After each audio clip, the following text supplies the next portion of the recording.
My name's Rocelle, and today I'll be refuting the claim that the intake of protein powder is the most effective way to develop muscle strength, size, and definition. My opponent's secondary claims include protein powder intake will greatly benefit the development of muscles and prevent injuries. Consuming protein powder directly after a workout is more efficient than eating a meal to develop strength, size, and definition of muscle. And 3, protein shakes are portable and very easy to make.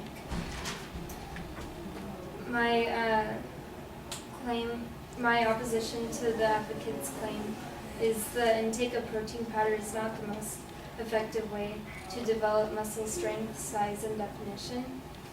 His first claim was how protein powder will greatly benefit the development of muscles and prevent injuries. Protein powder is not the only way to prevent injuries, and it's not just protein powder that helps the development of muscles. It can be found in foods and other sources.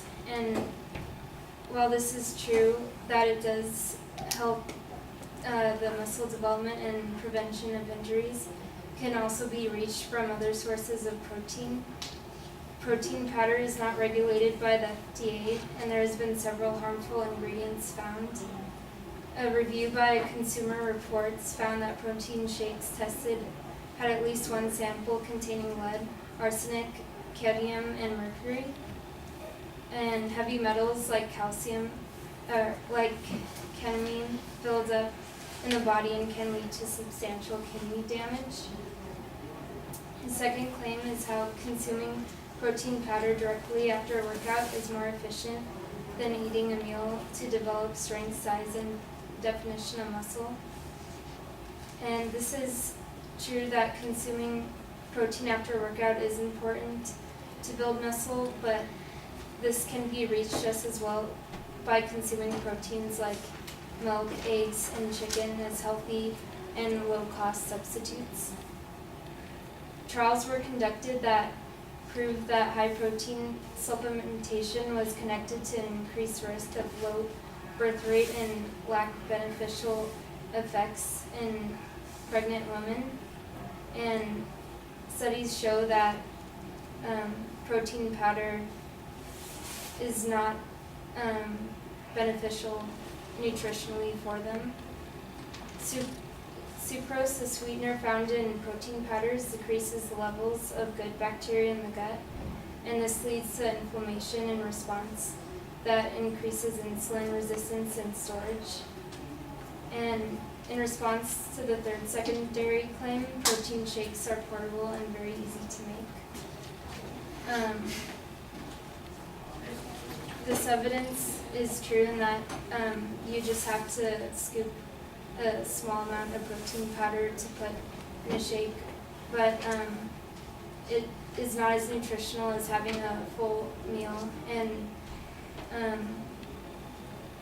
according to Naturally Intense, there is evidence proving that our bodies are not able to detect calories in liquid form. Studies show that people overeat and gain weight as a result from not being satisfied with protein shakes in the same way they would with solid food. And in conclusion, my opponent makes assertions that makes it seem like he's trying to convince people to buy the protein powder instead of making arguments for it. And there's not many references or experts or statistical information supporting his facts. And protein powder supplements are not for everyone, especially if they have dietary restrictions and like diabetes and so forth for insulin. And this is not the only form to gain muscle strength, size, and definition.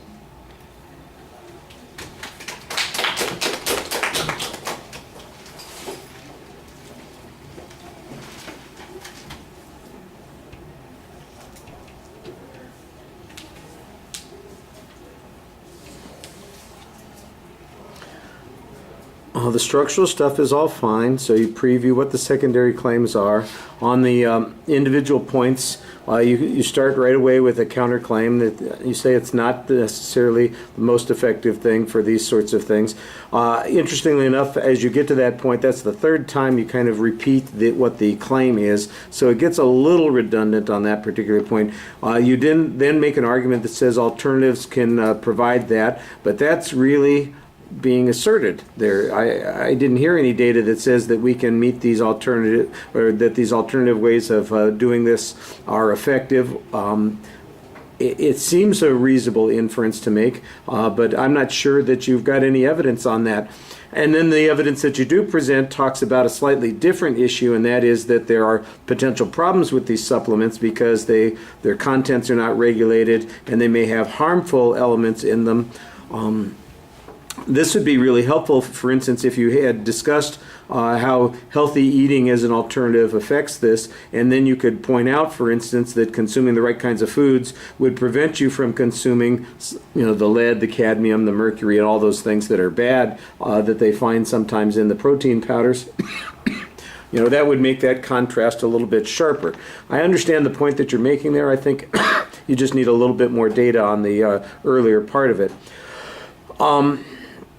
On the second argument, you in essence are, you got kind of the same kind of argument going on here, where we need food from other sources that can provide this sort of nutrition for us. And then you present a piece of evidence that talks about mutations and potential consequences to women who are consuming these products when they're pregnant.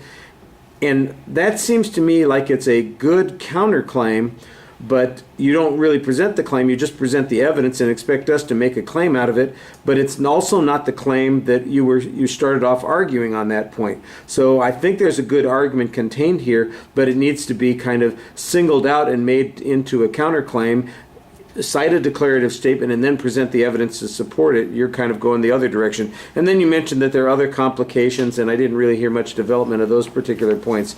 On the easiness issue, I thought you had an interesting argument here and a piece of evidence that suggests that there might be some difficulty in the body recognizing the calories and not responding the way that it needs to in this situation. I did think that you did a little bit more contrast on this point, suggesting that there is evidence here that suggests that there is a problem, and the advocate failed to provide any evidence that demonstrated that this is in fact an advantage. So I did think that you got a little bit more comparison on that point. All right, thank you.